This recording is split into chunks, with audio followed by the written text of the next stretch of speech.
Tu vois le truc, la ferme d'Anville là? Ouais, je vois bien, ouais. C'est un truc, on a été avec la pénitentiaire. Ouais. Bah, je sais pas, là-bas ça me plaisait bien, tu vois. Mais qu'est-ce qui te plaisait? Ah, je sais pas, l'ambiance, les tomates quoi. Les tomates.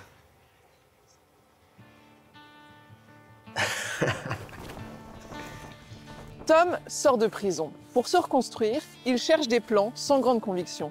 Mais finalement, c'est un plan de tomate que la vie va lui mettre entre les mains. Quel est votre projet? Mon projet? Comme un autre stage ou une formation? Si j'ai pas de projet, je retourne en prison, c'est ça? Tu fais quoi, Tommy? Tu plantes des légumes? Vas-y, passe-moi ça là. Je sais pas moi, pour aller faire un foot, toi, t'es là au milieu du quartier à planter des légumes. YOLO, on n'a qu'une vie, c'est un beau film de quartier. Pas de cascade ni de grands effets, mais c'est bien une petite révolution que porte cette histoire, emmenée par des habitants et des professionnels du cinéma. On part au grand ensemble de la Guérinière. Vous êtes dans Pas de quartier. J'ai pas payé, mais on a avancé.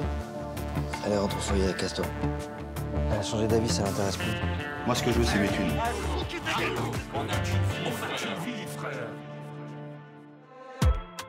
La Guérinière au sud de Caen.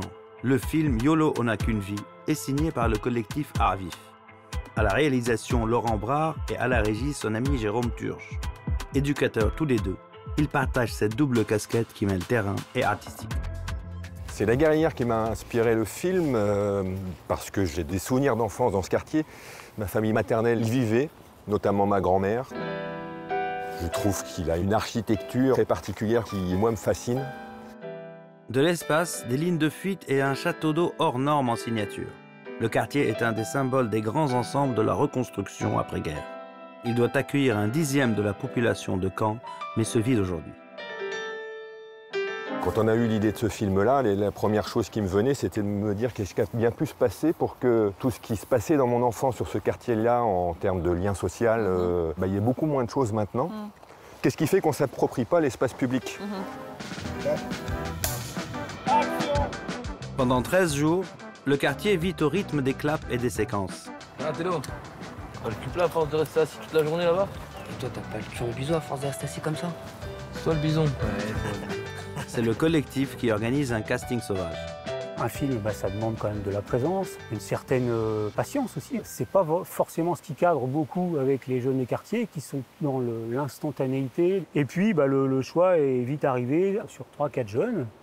Et puis, il s'est créé quelque chose autour de cet espace-là. Les personnes qui habitaient autour, qui ouvraient leurs fenêtres, qui regardaient un petit peu ce qui se passait, et puis, au bout du bout, qui sont passés devant la caméra. Donc, il y a vraiment quelque chose de magique avec l'équipe, dans les 10 jours qui se sont passés à la Guérinière.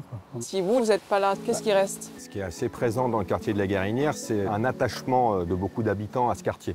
Et moi, à mon avis, ce qui manque, c'est justement ce qui vient d'en bas, c'est-à-dire de prendre les initiatives et après de solliciter le soutien, de transformer l'essai en prenant ces initiatives-là. Donc c'est aussi cette idée-là qu'on essaye de véhiculer avec le collectif Art Vif, mais aussi avec ce film-là.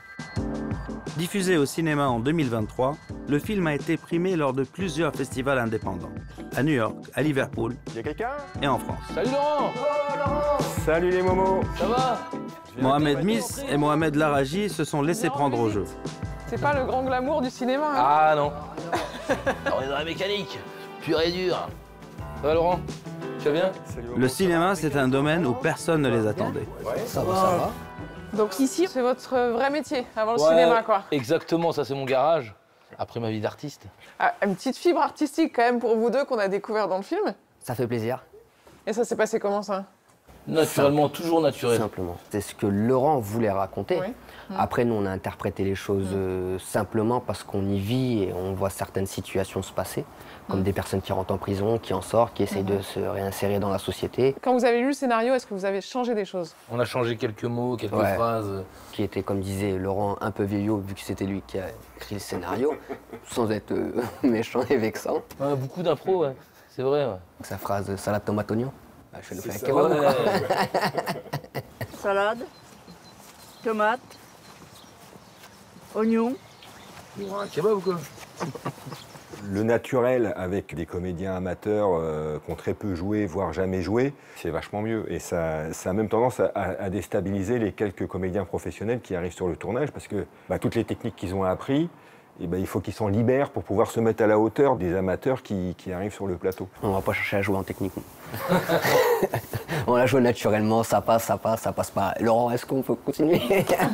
Pourquoi pas prendre des cours de théâtre? Il y en était question pendant un moment. En fait, c'est pas prendre des cours, ce serait m'initier au théâtre.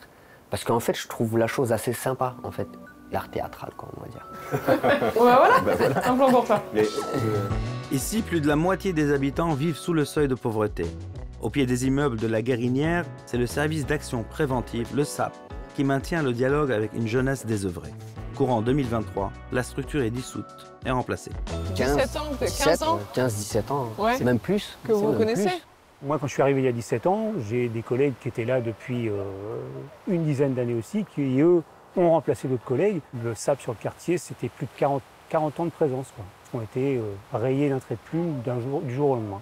Et c'était précieux pour toi, ce dialogue avec des personnes à l'extérieur, qui n'étaient pas forcément du quartier ou de la famille? Bien sûr. Mes parents sont pas forcément des personnes qui comprennent très bien le français.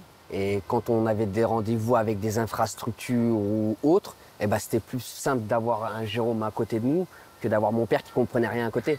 On pouvait s'appuyer sur eux, sur plein de trucs. Et aujourd'hui, je pense qu'il va falloir qu'ils gagnent la confiance des jeunes. Il va y avoir un petit flou pour les jeunes qui vont arriver. Et toi, ça te tente pas de prendre le relais? Ça va être compliqué avec ma carrière d'acteur. Merci beaucoup à tous les deux. Merci à vous. Qui veut la balle? Pour raconter les histoires de vos quartiers, un mail, Instagram et Facebook.